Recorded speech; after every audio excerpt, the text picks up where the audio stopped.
audible? If you have any difficulties, technical difficulties of video, audio, anything, you can put me in the chat box. So today's one will be on small pupil. This is a different scenario. Last day we talked about hard cataract. So today is small pupil.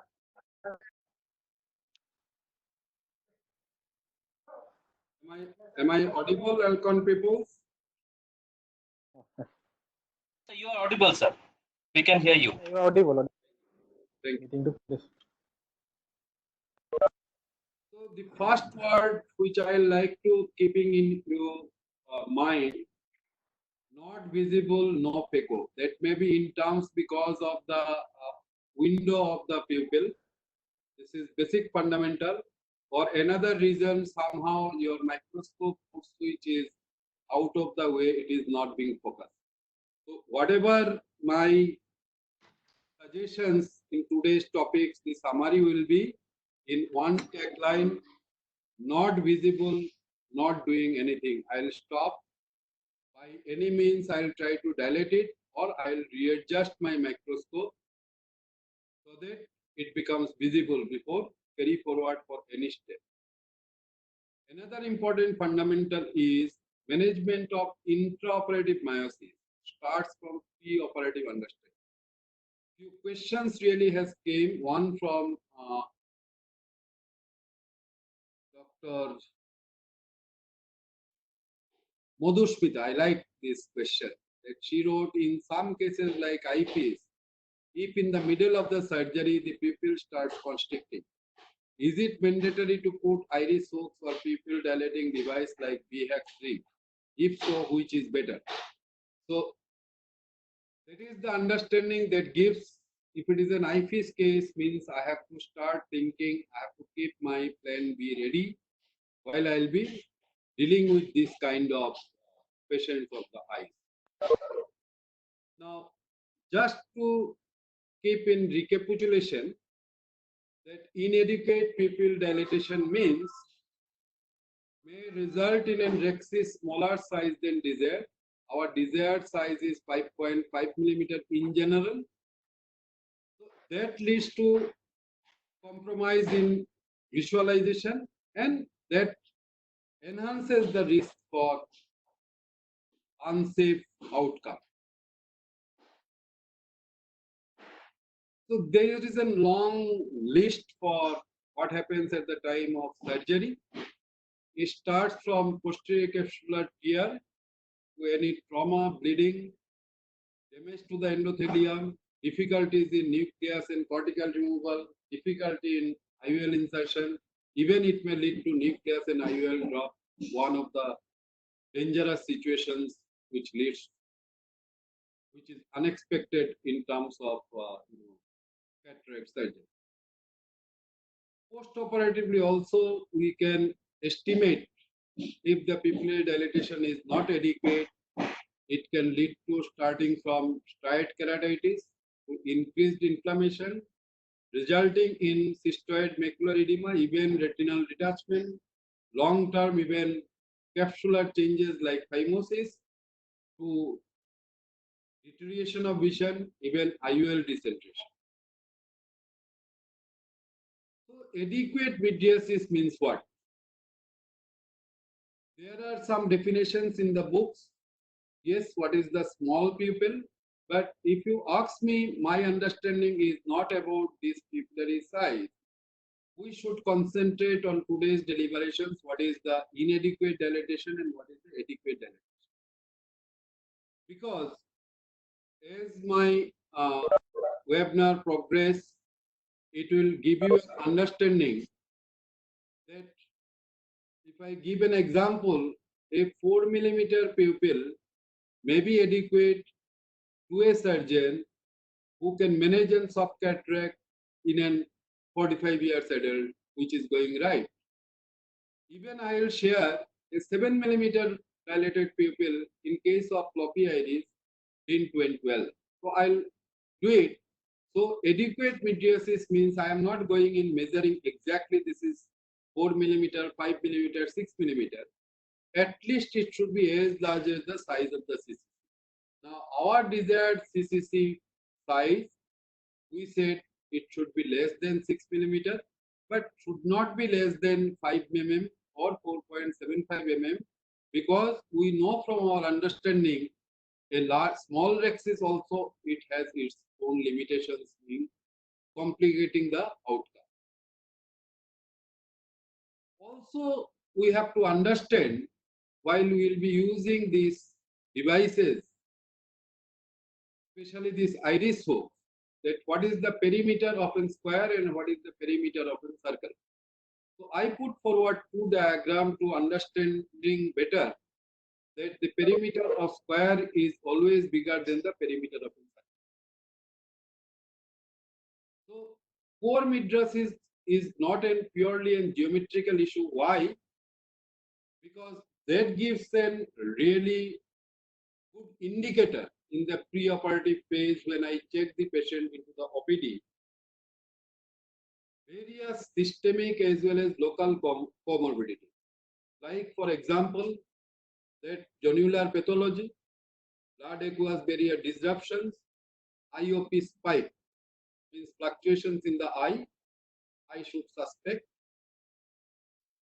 Small people is associated with increased risk of trauma, capsule rupture, vitreous loss, inflammation, so many long list.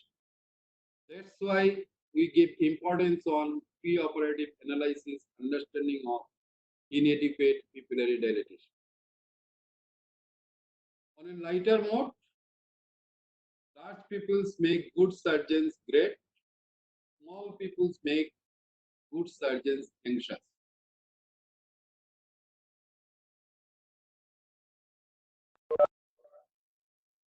Now, for understanding again and recapitulation that what can be the causes of small people. So, starting from the sphincter sclerosis like very aged people to PXF, to diabetes, uveitis, trauma, chronic myotic therapy, so many things are there. When we get this kind of people having cataract, we should look for the pupillary iris movement and the pupillary dilatation. So let me start with sharing with you one video of uveitic cataract. Can we put the sound mute?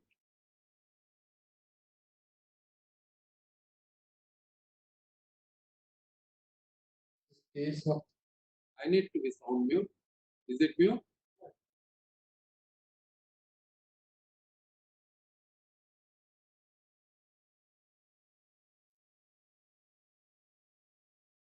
So see, this is an pupillary size, maybe hardly 3.5 millimeter, almost 360-degree. There is in posterior synechia.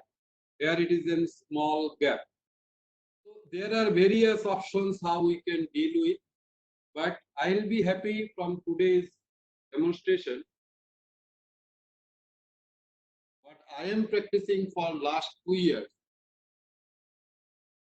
that is an retropupillary membranolysis. So I'll try to demonstrate in this video exactly what happens. So let's start.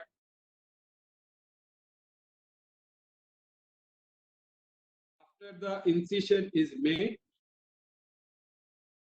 this is intracameral dilating agents, dye. OPD has a huge role over here. Again and again, I say Viscot is an important investment in this particular group of uveitic cataract. So this is fill of Viscot. So this is nothing but an gastrorhexis forceps. If you notice keenly, I am trying to grasp an area where there is a little gap, where the posterior synechia is less or little bit peripherally. So I try to grasp this membrane which is adherent between the retropupillary area to anterior lens surface. Once I hold it, I go I go.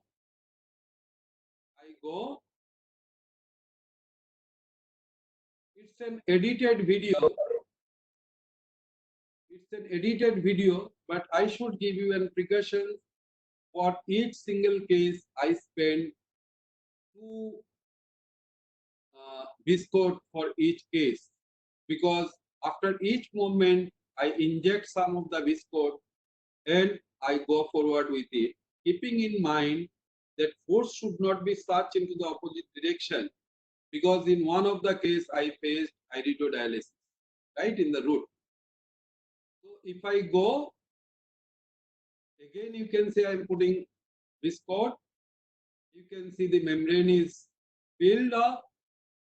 Gradually, you have to have use patience into it. You cannot make hurry into it. Now, what happened? We started with 3 mm or 4 mm pupillary dilatations, but a maneuver,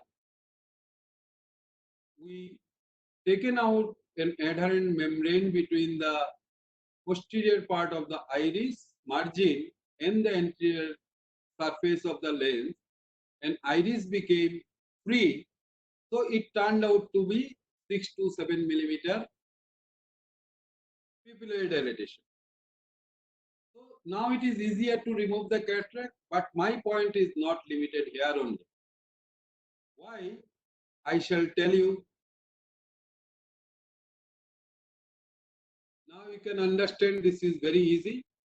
I'll be escaping into this cataract part. This is the second case. I'll be also escaping this. But I'll be highlighting you on some of the pictures.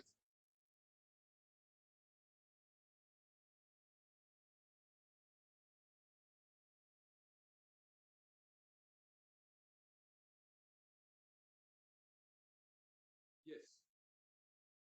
This is post-op day 1. Believe me, for last 2 years, whatever the number of cases I get, uveitic cataract, I didn't give, including refractory uveitis, this patient is not being controlled with the immunosuppression. There is little bit activity, but patient had to go for cataract surgery, including high risk patient. I didn't give any preoperative topical steroid, systemic steroid, any systemic immunosuppression, and I didn't change to my post-op regime of giving 4 times steroid topical for 6 weeks and 3 times antibiotic topical for 2 weeks. This is the outcome which is really important to me. With a caution that you must check repeatedly, if possible every week, to see the progress of the course. One case I lost, later on I learned from literature, and I have been able to recover the other eye, that is a young lady. I missed to check a membrane on the ciliary body, which was causing difficulty. So if there remains a membrane on the ciliary body in the ora serrata region, which leads disruptions in the aqueous secretion, and if I do not remove this membrane by the retina colleagues, that eye leads to iris bulbi. So that's an precautions I'm giving to you. You can try this maneuver in uveitic cataract small pupil, not necessarily to be change any regime. Summarize to keep 2 bottles of viscose preserve into it, not having any extra instrument, only patience, removing this retropupillary membrane adherent to the back surface of the pupillary area in the anterior lens surface. Like in CCC, remove the cataract as usual. Don't change anything preoperative phase. Don't change anything on the postoperative phase. Only having an standard vigilance instead of 3 post-op follow-up, have 6 post-op follow-up, and from the next day onwards, start dilating the pupil, see the ora serrata, is there any membrane on the ciliary body or not. Believe me, you will get a wonderful.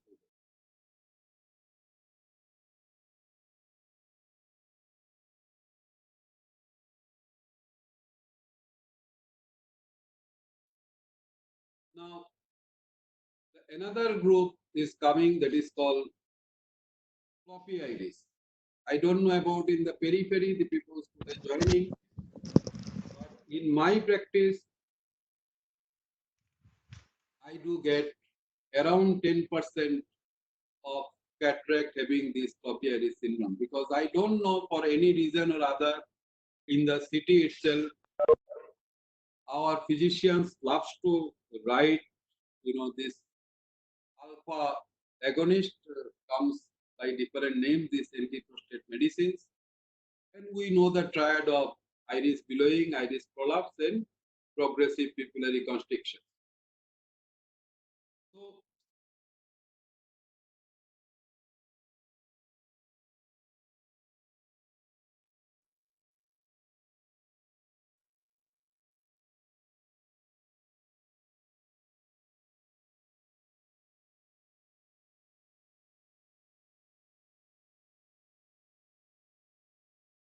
so,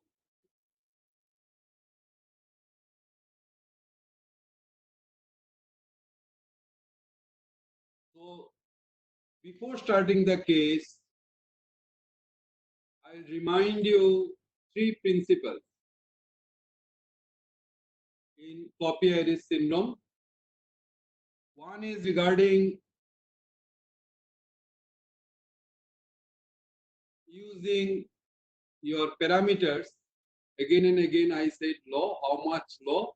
I will be sharing with my video what I do use, but not necessarily.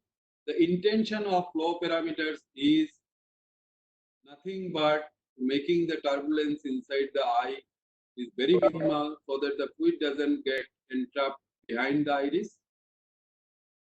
Using this viscode specially again and again on the top of the iris because viscode is having a property of dispersive which doesn't get aspirated.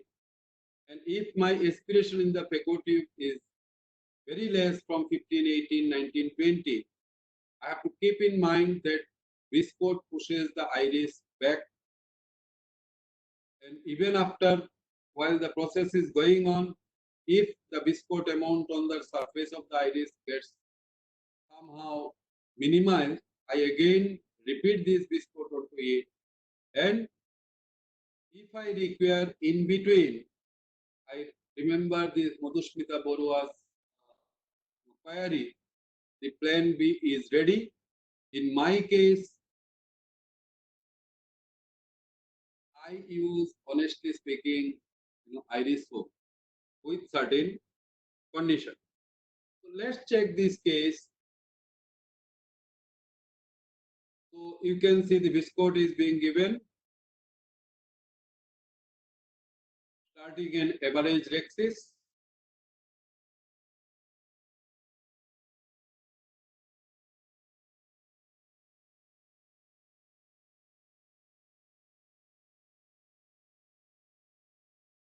This is important. I am very slow. I release the amount of, it's a severe eyepiece, let me tell you. I created the space, removed some OBDs, and you can see the intraocular pressure here. This is an advanced machine. This is 30. Aspiration is 18.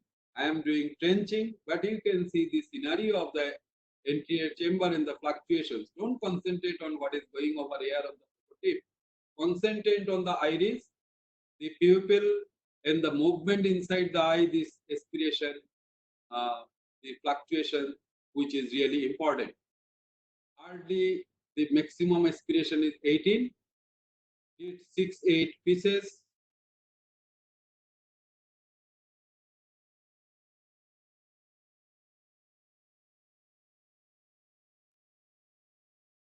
So have been able to remove the cataract, keeping the dilatation in an reasonable amount. But one precautions I'll give you, because of the iris cover, sometimes some of the small fragments remain inside. So be careful about this. Keep some more time for IA, because we know the patient can come after even 5 years with a red eye, with a retained fragment, with symptoms of uveitis. So my suggestions will be keep some time for irrigation aspiration and complete the case. But I'll be here to happy to share you this particular video that expert can manage everything. See, it's an eyepiece case around 8 mm. He started behaving like this. So, but I'll just give you in something. What is the bottle height over here? It's really high. So the surgeon, he is very expert. He can manage. See, it has started collapsing. He can manage. See, the aspiration here is 34. Total height is 128. Don't go on what is happening on the phaco tip. See what is happening on the iris and the anterior chamber. So the people started little bit constricting. My suggestions will be, what is the harm if I can bring down this total height to 60, if I can bring down this aspirations to 18-20, because it will really give rise to a very safe landing, and whoever it may be can enjoy the surgery. He is an expert surgeon. He can do it, but people doesn't have all the confidence in one day. Even if you have the confidence, why it necessitates to keep in so high setting. So that's, I think, the two persons made me these questions. What will be the parameter, like Dr. Gaurav and another doctor put these questions. What will be the ideal parameter? So this is low. So Dr. Gaurav, it's to your query. So I do learn from my mistake from the previous surgery. Now coming to preoperative considerations, while I do eyes with an preoperative dilatation of less than 7 mm or smaller at a risk of eyepiece, and status of the zonules and PXF material. Again, anterior chamber depth can be a useful indirect prediction of intraoperative complications, especially in PXF. Somebody put me these questions, that in case of myopia, in case of hypermetropia, what will be the role of small people? So I am trying to put forward this slide for answering you. Zonules are weak when the AC is very shallow or very deep. If it is associated with a small people, what I mentioned in very early slides, that it goes with suspicion that this is not remaining restricted to only local comorbidities, even with the systemic comorbidities like IOP spike, aqueous barrier damage. Because of the time constraint, I will be escaping these slides, small people without hope. Now, step by step, people management like pharmacological, topical, intracameral, two group, OBD, surgical management, and mechanical devices. I'll go a little bit quick because it is a recapitulation. So we know this group of medicines, phenylephrine, tropicamate, cyclopentolate, but what is important to us? RCT showed us phenylephrine 2% or 5% plus tropicamide 1% is more effective than lower concentrations with equal safety. Please keep in mind this. Again, for the NSAID, this is a list, you know all about it, but blocking the miotic effect of prostaglandin, which is being released when the iris is being manipulated. This is the work mechanism. Omidria, this is available in USA. This is for painless cataract surgery. It's a combination of phenylephrine 1% and ketorolac. Just I keep it for your information. Ketorolac makes it pain-free and phenylephrine keeps it dilated. But the cost is very huge. In our country, we cannot afford.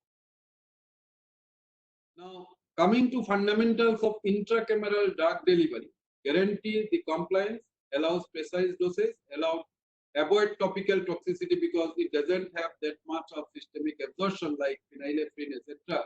for the cardiac patient, and hence it avoids systemic absorption.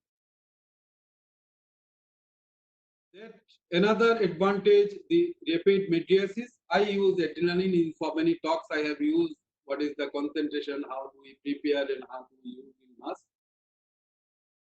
That has an important role in case of IFIS also. I mentioned you 3 point. One is intracameral adrenaline, another is Biscote, and third is low parameters. Coming in one slide, this intraoperative surgical maneuvers. This is one is mechanical mydriasis. So many ways, starting from stretching to any length. So many devices are there.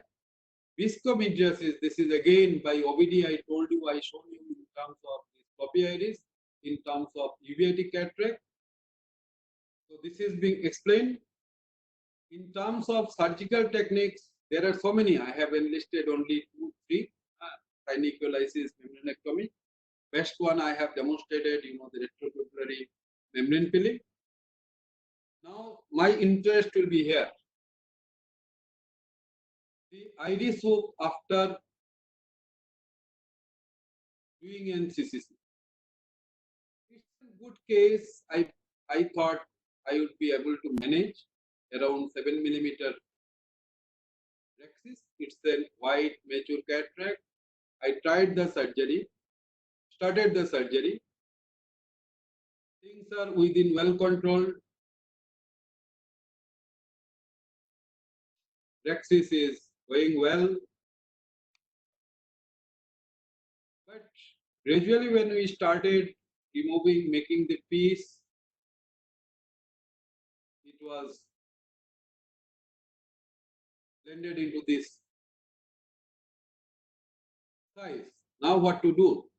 I started my lecture by saying, not visible, no phaco.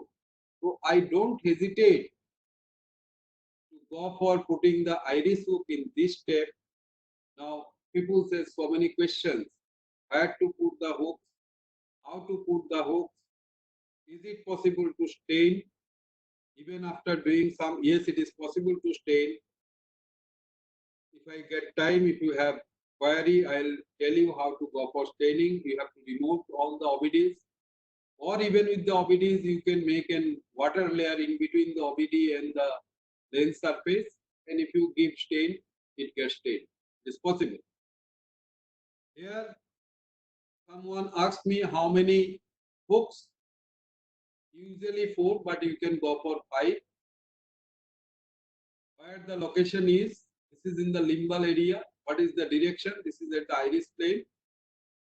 How to take care of, see, as because it was in white cataract, especially in small people, I told you, or inadequate dilatation, it is better always to keep the things stained, even if it is in softer cataract, if it is in floppy iris, if it is 8 millimeter dilated, no harm in staining it.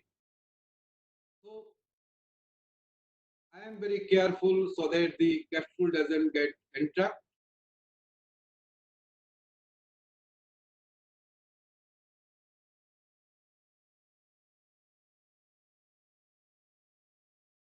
So now it became very easy. That's my point of interest.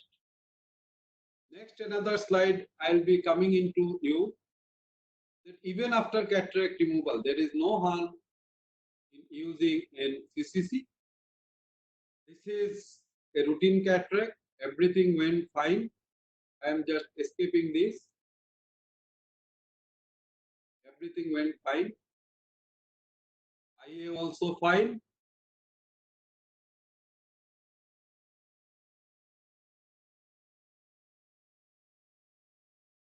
Nothing wrong into it.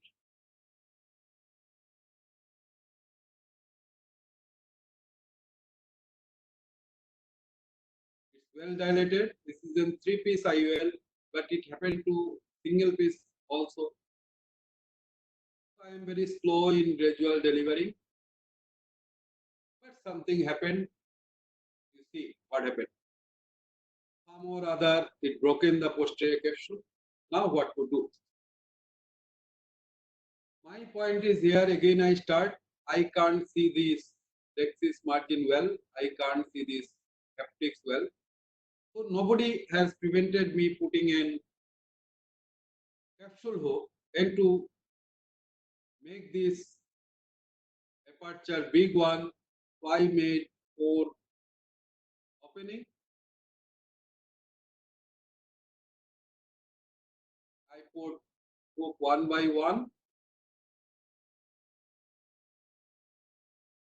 That gave me the leverage bringing out this lost haptics which is in the vitreous cavity. Put the entire things on the sulcus as because this is a 3-piece IOL.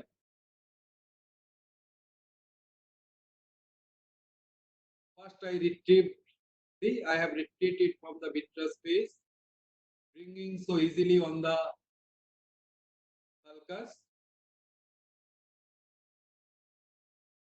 I am confident only because I have put 4 hooks and there is a wide area where everything is visible.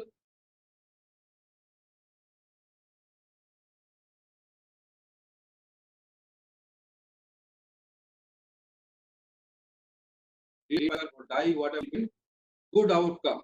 So my point is there is no bar that at any point of time which hinders you giving using the iris hook. Some question has come about Malaguin ring or BX ring. I don't have any slide of BX ring. This is something in teaching video I have borrowed from someone. I didn't encounter such things to push either BX ring or the Malaguin ring in my practice. Clearly, if I require, I use iris hook. So this is just for sharing you as because you have put forward these questions how to insert Malaguin ring. I don't have that much of interest into it as because I don't practice it. But it's a nice procedure. If you like, you can go ahead with it. Theoretically, so many points are there in favor of